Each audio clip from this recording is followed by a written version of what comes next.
저는 오늘 인도하시리라 라는 말씀의 제목으로 함께 말씀을 나누고 또 잠시 기도하기를 원합니다. 사람은 누구나 살다 보면 일생일대의 중요한 결단을 내리는 순간들을 지나치게 됩니다. 그런데 그런 시간들을 어떻게 보내느냐, 어떠한 선택을 하느냐에 따라서 우리의 앞날이라는 것은 그야말로 천지 차이로 갈리게 되는 것이죠. 오늘 성경의 민수기를 보면 이스라엘 백성들이 바로 이런 일생일대의 중요한 결정을 내리는 순간이 다가오고 있음을 알 수가 있습니다. 애굽을 떠났던 이스라엘 백성들은 시내산을 지나고 다베라를 거쳐서 바란 광야에 들어오게 됩니다. 그리고 마침내 이 바란 광야를 통과해서 북쪽의 도시인 가데스 바네아에 이르게 되죠. 이 내용을 신명기 1장 19절을 보면 우리 하나님 여호와께서 우리에게 명령하신 대로 우리가 호렙산을 떠나 너희가 보았던 그 크고 두려운 광야, 즉 이 바란 광야를 지나서 아모리 족속의 산지길로 가데스 바네아에 이르던 때라고 기록하고 있습니다. 그리고 이어지는 22절과 23절에서 중대한 결정이 내려지게 되죠. 그것은 바로 가나안 땅에 들어가기 전에 사람을 먼저 보내서, 즉 정탐꾼을 먼저 보내서 그 땅을 정탐하게 하고 어느 길로 올라가야 하는가, 어느 성읍으로 들어가야 하는가 알아오라는 겁니다. 그래서 이른바 가나안 땅을 정탐하기 위한 12명의 정탐꾼이 대표로 세워지게 되죠. 그리고 오늘 본문은 그 12명이 40일 동안 이 땅을 정탐하고 돌아와서 보고하는 내용으로 시작되는 것을 알 수가 있습니다. 그런데 너무나 잘 아시듯이 여호수아와 갈렙 두 사람을 제외하고 10명은 부정적인 보고를 하게 되는 것이죠. 이른바 12명 중에 10대 2로 의견이 갈리게 된 것입니다. 그러자 백성들은 10명의 즉 다수의 의견을 따르게 되었고 이제는 모든 것을 다 포기하고 애굽으로 돌아가자, 다시 우리가 있었던 그 애굽으로 돌아가자라고 소리치게 됩니다. 그 내용이 바로 본문 다음에 나오는 민수기 14장 1절부터 3절의 내용인데요. 제가 천천히 읽어드리면 이렇습니다. 온 회중이 소리를 높여 부르짖으며 백성이 밤새도록 통곡하였더라. 이스라엘 자손이 다 모세와 아론을 원망하며 온 회중이 그들에게 이르되 우리가 애굽 땅에서 죽었거나 이 광야에서 죽었으면 좋았을 것을 어찌하여 여호와가 우리를 그 땅으로 인도하여 칼에 쓰러지게 하려 하는가? 우리 처자가 사로잡히리니 애굽으로 돌아가는 것이 낫지 아니하랴라고 기록되어 있습니다. 한마디로 이스라엘의 온 백성들이 밤새도록 통곡하고 부르짖었고 또 모세와 또한 아론을 원망하고 있는 이 사건은 이 출애굽한 이후에 이스라엘 백성들을 공동체에 다가온 최대의 위기라고 볼 수가 있는 것이죠. 그렇다면 이 이스라엘 백성들의 이런 소란과 저항의 결과로 어떠한 이 결과가 초래되었을까요? 이어지는 쭉 읽다 보면 민수기 14장 33절에는 이런 말씀이 있습니다. 너희의 자녀들은 너희 반역한 죄를 지고 너희의 시체가 광야에서 소멸되기까지 40년을 광야에서 방황하는 자가 되리라. 결국에는 이 사건 이후에 이 여호수아와 갈렙을 제외하고 이스라엘 백성들 대부분이 광야에서 40년을 방황하다가 죽게 되리라는 하나님의 말씀입니다. 그리고 새로운 세대만이, 그들의 후손만이 1세대는 광야에서 죽고 2세대만이 가나안 땅으로 들어가게 되리라라는 징계를 받게 되죠. 결국 이 가데스 바네아에서의 이 사건은 이스라엘 백성들에게 중대한 두 가지의 교훈을 말씀해주고 있습니다. 오늘 우리에게도 마찬가지죠. 그 첫 번째는 무엇입니까? 믿음의 교훈을 말씀하고 있는 것입니다. 우리가 생각해 봐야 되는 것이 먼저 무엇이냐면 부정적인 보고를 했던 오늘 본문에 나오는 이 10명의 정탐꾼의 보고가 결코 잘못된 보고라고만 치부할 수는 없다라는 겁니다. 이 10명의 정탐꾼은 그야말로 자기들 나름대로의 이 사실에 입각한 보고, 객관적으로 이 보고를 했다라는 것이죠. 그래서 10명의 정탐꾼들은 그 객관적인 조사의 결과 끝에 그 땅은 우리가 살만한 땅이 아니고 또 거기 사는 백성들은 상대하기 어려운 사람들, 즉 우리보다 신장이 큰 거인과도 같은 사람들이다라는 평가를 하게 되었습니다. 이것이 오늘 본문의 마지막 절인 민수기 13장 32절과 33절의 내용인데요. 우리 다시 한번 32절과 33절의 내용을 함께 읽어보시겠습니다. 우리가 두루다니며 정탐한 땅은 그 거주민을 삼키는 땅이요 거기서 본 모든 백성은 신장이 장대한 자들이며 거기서 네피림 후손인 아낙 자손의 거인들을 보았나니 우리는 스스로 보기에도 메뚜기 같으니 그들이 보기에도 그와 같았을 것이니라. 아멘. 한마디로 상대는 거인인데 우리는 진짜 메뚜기에 불과하다라는 이런 생각을 하고 말했던 것이죠. 그런데요, 이런 생각은 당시 이스라엘 백성들에게만 있는 것이 아니라 역사상 수많은 곳에서 일어나고 있던 인류의 생각인 것을 보게 됩니다. 근례로 우리나라에도 이런 사건이 있었던 것을 알고 계십니까? 일제의 이 식민지 통치를 지난 이후에 우리 민족은 스스로를 말할 때 엽전이라는 말로 비하하는 표현을 사용했습니다. 이것은 당시의 일본 화폐에 비해서 우리나라의 엽전의 가치가 아주 낮았기 때문에 우리나라 사람들이 스스로 말하기를 엽전이 뭘 하겠는가, 한마디로 이 조선이 뭘 해내겠는가, 우리나라가 뭘 할 수 있단 말인가 라면서 스스로를 비하하고 한탄하는 일이 있었다라는 것이죠. 그렇다면 왜 이스라엘 백성들은 스스로 이런 인식에 빠지고 말하게 되었을까요? 그들이 애굽에서 종살이하던 430년간 종살이하던 그 애굽의 노예살이를 벗어나지 못했기 때문에 그랬을까요? 물론 그런 영향도 아주 없다고는 말할 수 없을 겁니다. 그러나 결국 본질적인 문제를 가만히 살펴보면 이것은 그들의 믿음의 문제였다라는 것입니다.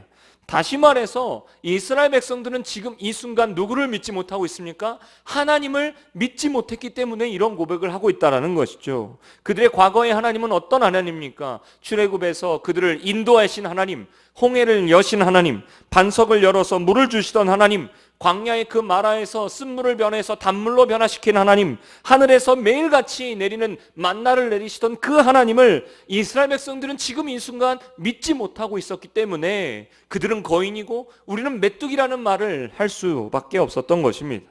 그러나 돌이켜보면 이것이 과연 이스라엘 백성들만의 문제라고 할 수 있을까요? 우리도 말하지 않습니까? 나는 성경의 하나님을 믿습니다. 나는 기적의 하나님을 믿습니다 라고 늘 고백하지만 문제가 무엇입니까? 삶에서 어려움을 경험하게 될 때 그 어려움 앞에서 또다시 우리도 믿음 없는 사람처럼 행동할 때가 많다라는 것이죠. 이른바 어제는 믿었는데 오늘의 위기 앞에 믿지 못한다는 겁니다. 이것을 가리켜서 신앙인의 불신앙이라는 말을 쓰게 됩니다. 그래서 믿음은 어제에 살고 있던 우리에게만 필요한 것이 아닙니다. 지금 이 순간 오늘 하루를 또다시 살아가는 우리에게, 매일을 살아가는 우리에게 믿음이라는 것은 반드시 필요합니다. 그래서 사도 바울은 로마서 1장 17절에서 복음으로 살아가는 삶의 본질을 이렇게 말씀합니다. 복음에는 하나님의 의가 나타나서 믿음으로 믿음에 이르게 하나니 기록된 바 오직 의인은 믿음으로 말미암아 살리라 함과 같으니라. 그러므로 사랑하는 성도 여러분, 우리가 믿음으로 산다는 것은 무엇입니까? 언제 어디서나 매일매일 믿음으로 살아가는 것을 배워가는 것입니다. 그리고 오늘 본문에 나오는 갈렙이 바로 그런 믿음의 사람이었다라는 것이죠. 본문의 30절 말씀을 보면 갈렙이 모세 앞에서 백성을 조용하게 하고 이르되 우리가 곧 올라가서 그 땅을 취하자 능히 이기리라 하나라고 말씀합니다. 그렇다면 이 갈렙은 도대체 무엇 때문에 10명의 다른 정탐꾼과는 전혀 다른 이런 얘기를 하게 되었을까요? 그것은 물론 객관적인 상황이 유리했기 때문이 아니었습니다. 그 대답은 이어지는 민수기 14장 8절에 나오고 있습니다. 제가 읽어드리면 갈렙의 고백이 이렇습니다. 여호와께서 우리를 기뻐하시면 우리를 그 땅으로 인도하여 들이시고 그 땅을 우리에게 주시리라. 이어지는 고백에는 뭐라고 말합니까? 다만 여호와를 거역하지는 말라. 또 그 땅 백성을 두려워하지 말라. 그들은 우리의 먹이라. 그들의 보호자는 그들에게서 떠났고 여호와는 우리와 함께 하시느니라. 그들을 두려워하지 말라라고 선언하고 있습니다. 갈렙은 하나님을 믿었습니다. 이 갈렙이 믿었던 하나님은 어떤 하나님입니까? 민수기 14장 8절과 9절의 고백을 보면 우리와 함께 하시는 하나님을 갈렙은 믿었던 겁니다. 애굽에서 이스라엘 백성들은 혼자가 아니었던 것이죠. 홍해에서 이스라엘 백성들은 혼자가 아니었던 겁니다. 르비딤에서 이스라엘 백성들은 결코 혼자가 아니었고 광야의 그 메마른 땅에서 이스라엘 백성들은 혼자가 아니었습니다. 시내 산에서 함께 하시던 그 하나님이 오늘도 여전히 우리와 함께 하심을 믿는다면 두려워할 필요가 없다라고 갈렙은 고백하고 있다라는 겁니다. 사랑하는 성도 여러분, 그러므로 우리가 오늘 하루를 믿음으로 살아간다는 것은 어떠한 믿음입니까? 우리의 모든 상황에 하나님이 함께 하시는 것을 믿는 믿음입니다. 지금 나의 환경에 하나님이 함께 하시면 어떻게 될까? 지금 나의 환경에 하나님이 기뻐하시면 이 문제가 어떻게 될까를 생각하면서 하나님을 더하게 되는 것이죠. 그래서 누군가는 십자가를 더하기다라는 표현을 사용했습니다. 아무거나 더하는 것이 아니라 예수님을, 하나님을 더하라는 것이죠. 그래서 중요한 것은 우리도 갈렙처럼 오늘을 믿음으로 살아가는 것이 중요합니다. 물론 요즘에 안악자손이라는 거인들은 세상에 말하는 칼이나 방패를 들고 다니는 거인들이 아닙니다. 대신에 실직이나 우울증 같은 무기를 휘두르는 거인들이 되는 것이죠. 어제에도 한동안 떠들썩했던 뉴스가 나왔는데요. 한 여배우가 자살하지 않았습니까? 그 원인을 이 우울증으로 추정하는 기사를 어제 보게 되었습니다. 아니면 요즘 시대의 거인은 무슨 수를 써도 늘어나는 비청구서나 좀처럼 오르지 않는 성적이나 도저히 비위를 맞출 수 없는 상황이라든지 또는 차마 거부할 수 없는 술, 피해갈 수 없는 진로, 떨쳐버릴 수 없는 과거, 맞설 수 없는 미래 같은 것을 우리 시대에 들이미는 것이 바로 오늘날의 안악자손과 같은 거인들이라고 볼 수가 있습니다. 우리는 살다 보면 삶에서 마냥 이런 거인들을 피할 수는 없을 겁니다. 하지만 성경은 피하는 것이 아니라 싸우라고 말씀하고 있습니다. 그러나 우리는 결코 혼자서 싸우는 것이 아니라는 것이죠. 우리와 함께 하시는 하나님을 믿고 의지하라는 겁니다. 우리는 이런 거인들에게 그러므로 너는 나의 먹이다, 즉 예전 성경으로 너는 나의 밥이다 라고 소리칠 수 있어야 합니다. 나와 함께 하시는 하나님, 그 하나님으로 인하여 나는 물러설 수 없다라고 선포하게 되는 것이죠. 오늘 본문을 보면 10명의 정탐꾼 그리고 그들을 따라서 소란에 참여한 당시 이스라엘 백성들의 두 번째 문제는 그러므로 불순종의 문제라고 할 수가 있습니다. 이스라엘 백성들이 애굽을 떠나서 가나안 땅으로 향해 가고 있습니다. 그것은 누구의 명령을 따라서 간 것입니까? 하나님의 명령과 하나님의 인도하심을 따라서, 즉 구름 기둥과 불 기둥의 인도하심을 따라 그들은 가게 되었습니다. 그리고 여전히 지금도 약속의 땅 가나안을 하나님의 명령에 따라서 가고 있다라는 것이죠. 그러나 지금 이 순간 가데스 바네아에서 이스라엘 백성들은 애굽으로 돌아가자, 다시 애굽으로 돌아가자를 외치고 있습니다. 이것이 바로 불순종의 모습이라는 겁니다. 그래서 14장 9절에서 여호수아와 갈렙이 이스라엘 백성들에게 제일 엄하게 경고한 것이 무엇입니까? 다만 여호와를 거역하지는 말라라는 말이었습니다. 나중에 히브리서 4장 6절에는 이 사건을 다시금 기록하면서 이스라엘 백성들이 대부분 가나안 땅에 들어가지 못했던 원인을, 광야에서 40년 동안 방황하면서 죽을 수밖에 없었던 원인을 이렇게 설명합니다. 제가 읽어드리면, 그러면 거기에 들어갈 자들이 남아있거니와 복음 전함을 먼저 받은 자들은 순종하지 아니함으로 말미암아 들어가지 못하였으므로 라고 말씀합니다. 그리고 이어지는 11절에는 결론적으로 이렇게 말씀합니다. 그러므로 우리가 저 안식에 들어가기를 힘쓸지니 이는 누구든지 저 순종하지 아니하는 본에 빠지지 않게 하려 함이라. 따라서 우리가 환경이 어려워질 때 제일 먼저 걱정해야 되는 것은 무엇입니까? 환경 그 자체가 아닙니다. 내가 그 순간에도 하나님을 바라볼 수 있느냐, 내가 그 환경 가운데서도 하나님께 순종할 수 있느냐를 우리는 먼저 따져봐야 한다라는 것이죠. 그러나 안타깝게도 많은 그리스도인들이 환경이 어려워졌다고 해서, 삶에 낙심된다고 해서 하나님의 인도하심에 따라 해왔던 모든 일들을 다 내려놓는 것을 보게 됩니다. 이처럼 우리가 순종할 때 늘 유혹받는 것은 우리의 다음에 대한 걱정, 미래에 대한 걱정이라는 것이죠. 우리는 이런 모습들에 대해서 인간이라면 어쩔 수 없이 해야 될 수밖에 없는 생각이라고 여겨야 할까요? 그러나 오늘 성경의 믿음의 사람들은 그렇지 않았음을 말씀하고 있습니다. 여호수아와 갈렙이라고 해서 이스라엘 백성들이 아닌 게 아니죠. 즉 여호수아와 갈렙이라고 해서 나머지 10명의 정탐꾼이나 나머지 이스라엘 백성들과 전혀 동떨어진 삶을 살고 있었던 것이 아니라는 겁니다. 똑같이 살아갔고 똑같은 문제 앞에 서 있었습니다. 그러나 그들의 차이점이 뭡니까? 그들에게는 순종하면 하나님이 책임져 주실 것이라 라는 믿음이 있었다는 겁니다. 이것이 민수기 14장 8절에 여호와께서 우리를 기뻐하시면 우리를 그 땅으로 인도하여 들이시고 그 땅을 우리에게 주시리라. 이는 과연 젖과 꿀이 흐르는 땅이리라 라고 고백했다라는 겁니다. 여호수아와 갈렙은 이런 믿음, 이런 순종이 마침내 자신들을 약속의 땅으로 인도하여 낼 것이라고 믿었다는 것이죠. 물론 10명의 정탐꾼의 보고는 사실이었습니다. 10명의 정탐꾼 보고 그 내용대로 그 땅에는 아직도 그들을 기다리고 있던 여러 가지 위협들이 있었습니다. 또 그 땅 자체도 32절의 10명의 정탐꾼의 악평처럼 여전히 불편하고 여전히 위험한 곳이 될지도 모릅니다. 그러나 여호수아와 갈렙 이 두 사람의 고백처럼 그럼에도 불구하고 하나님께서 기뻐하신다면, 즉 하나님께서 우리가 가는 그 순종의 발걸음을, 그 환경에도 불구하고 하나님의 명령에 따라 나아가는 그 발걸음을 하나님이 기뻐하신다면 마침내 그 땅을 하나님이 주시리라 라고 믿었다는 것이죠. 그렇다면 사랑하는 성도 여러분, 오늘 이 말씀 앞에서 우리에게 있어서 정말 중요한 것은 무엇입니까?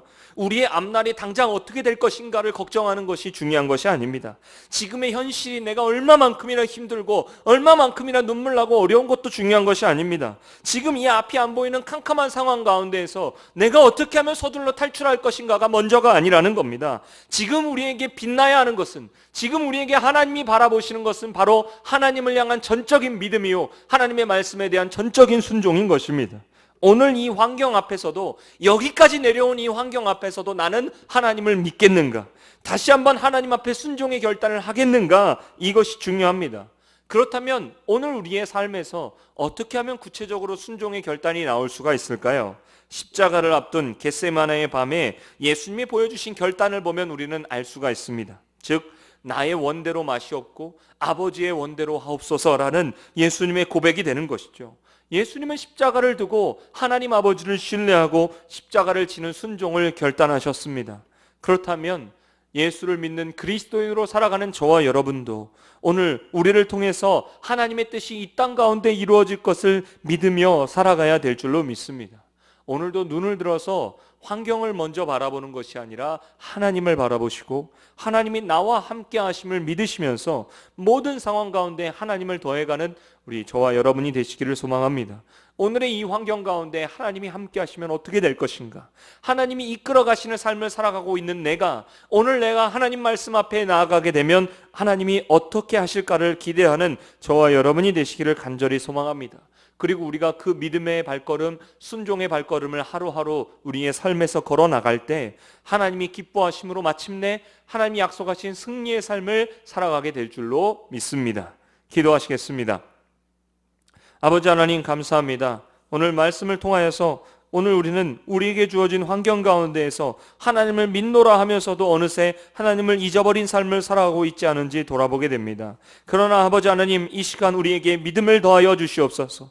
환경에 낙심하고 무너지는 것이 먼저가 아니라, 환경에 우리의 판단을 먼저 내세우는 것이 아니라 하나님이 기뻐하시면 어떻게 될 것인가, 하나님이 기뻐하시면 인도하실 것이다 라는 그 믿음으로 살아갈 수 있도록 성령께서 우리 마음 가운데 역사하여 주시옵소서. 염려와 근심을 다 주님께 내어 맡기며 우리를 인도하여 내셨던 그 하나님의 인도하심을 다시금 기억하는 우리가 되게 하여 주시고, 이제 우리의 일평생의 삶을 하나님께 내어 맡기며 주의 말씀에 따라 걸어갈 수 있는 순종의 길, 믿음의 길을 걸어가게 하여 주시옵소서. 그 길 가운데 하나님이 역사하시게 될 줄로 믿습니다. 하나님이 기뻐하시면 인도하여 주시게 될 줄로 믿습니다. 우리의 삶에 여러 가지 위협으로 다가오는 그 모든 위협들 가운데 하나님이 함께 하시면 이길 수 있노라 고백하며 너희는 나의 밥이라 라고 선포할 수 있는 믿음의 자녀의 담대한 고백이 되게 하여 주시옵소서. 감사 찬양을 주께 드리며 우리를 구원하신 예수님의 이름으로 기도드립니다.